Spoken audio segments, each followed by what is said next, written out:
여러분 안녕하세요. 여러분은 이 세상의 종말에 관한 다양한 시나리오, 특히 우주 규모의 대변동에 관한 이야기를 좋아하시나요? 실제로 우주는 매우 위험하고 예측 불가능한 장소입니다. 예를 들어 최근 과학자들이 태양을 닮은 행성을 관찰하던 도중 태양이 언제든지 우리를 모조리 태워버릴 수 있다는 결론에 도달하기도 했습니다. 왜 그런 일이 일어날까요? 애초에 그런 일이 있을 수 있을까요? 여러분, 여기는 토픽입니다. 이제부터 다 보여드리겠습니다. 그럼 바로 시작해 보도록 하죠.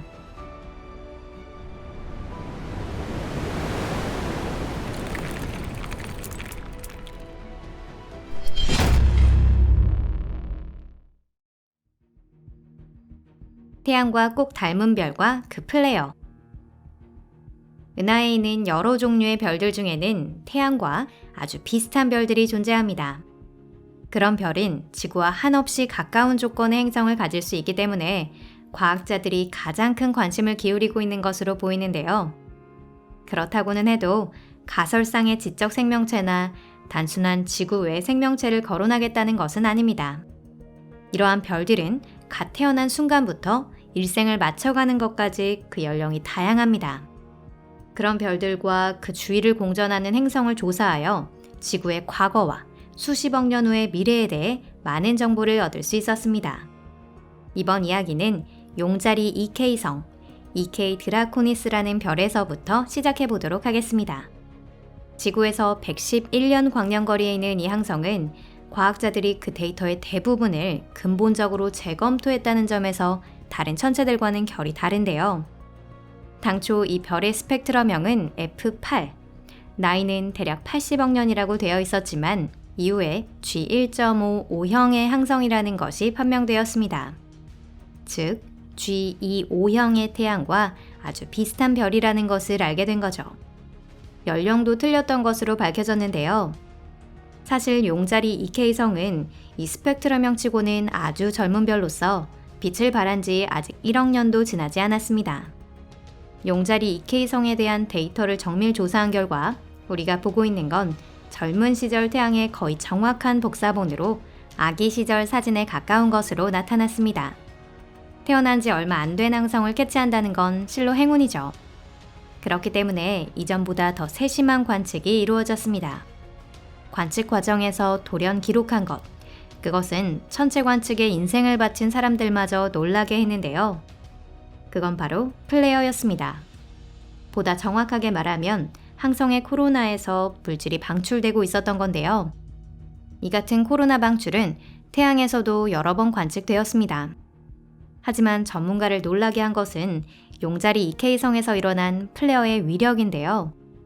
이 플레어는 지금까지 태양이나 다른 유사한 항성에서 기록된 방출의 최대치를 10배 이상 웃돌았습니다. 만일 용자리 EK성에 행성이 존재한다면 이 플레어는 대량의 하전 입자에 의한 융단 폭격이 되었을 겁니다. 이 믿을 수 없을 정도로 강력한 방출물에 관한 논문이 잡지 네이처 아스트로노미에 실렸습니다. 이 논문을 읽은 다양한 대중과학 잡지와 뉴스지 기자들은 태양이 언제든지 지구를 멸망시킬 수 있다는 것을 증명했다고 보도했습니다. 이것은 과연 사실일까요? 우리는 강력한 태양 플레어를 두려워해야 하는 걸까요? 그에 대해서 앞으로 같이 생각해 보겠습니다. 태양은 컴퓨터를 어떻게 못쓰게 만드는가? 태양에서 관측된 플레어의 위력은 TNT 환산으로 하면 1600억 메가톤이 넘는다고 합니다. 이러한 방출물의 에너지를 모두 축전할 수 있었다면 전 인류에게 현재의 소비 수준으로 100만 년치의 전력을 공급할 수 있는데요. 무서울 정도의 숫자입니다. 앞서 소개한 용자리 EK성 플레어가 그보다 훨씬 강력했다는 점을 감안하면 더욱 그렇죠. 태양 플레어의 영향은 지구 문명이 발전하고 있을수록 더욱 잘 느껴집니다. 전문가들 사이에서는 이른바 미야케 이벤트라 불리는 엄청난 위력의 플레어에 대해 알려져 있는데요. 이 플레어가 발생했을 때에는 지구 대기 중에 포함된 방사성 탄소 함량이 대폭 증가했습니다. 이 이벤트는 서기 774년과 993년, 기원전 5259년, 기원전 7176년에도 일어났지만 격변을 동반하지는 않았습니다.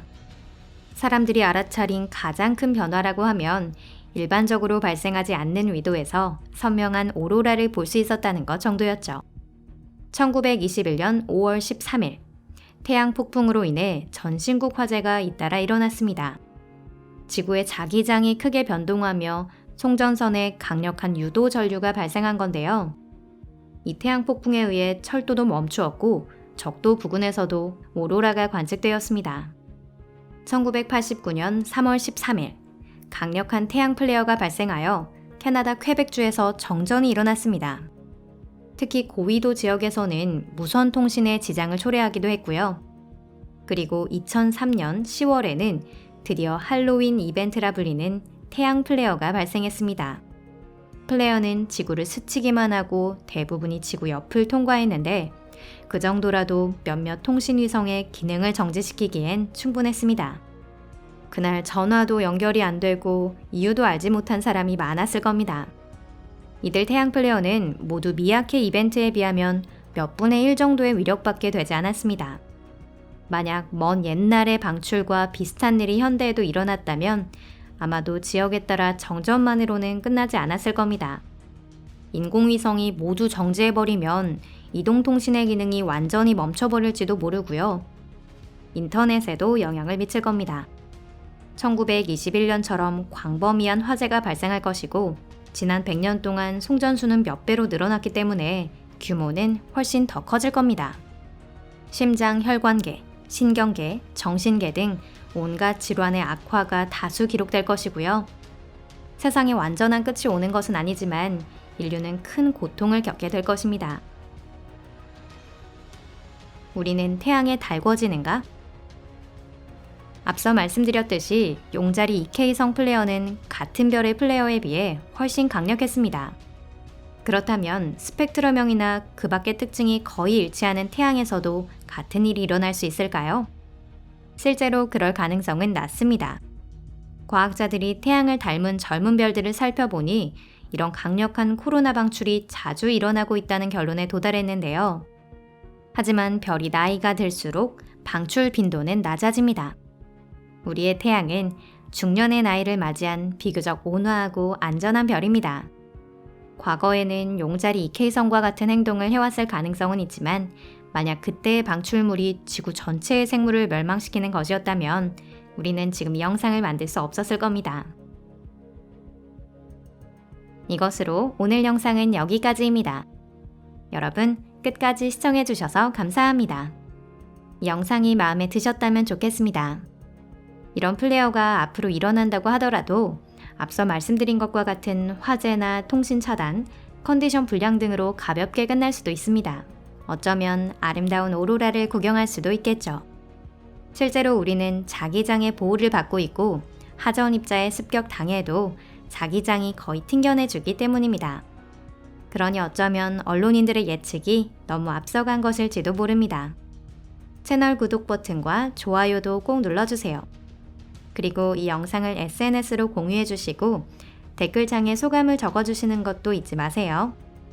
또 다음 주제를 요청하고 싶으신 분이 계시다면 그러한 의견도 언제든지 환영이니까 댓글창에 적어주시면 감사하겠습니다.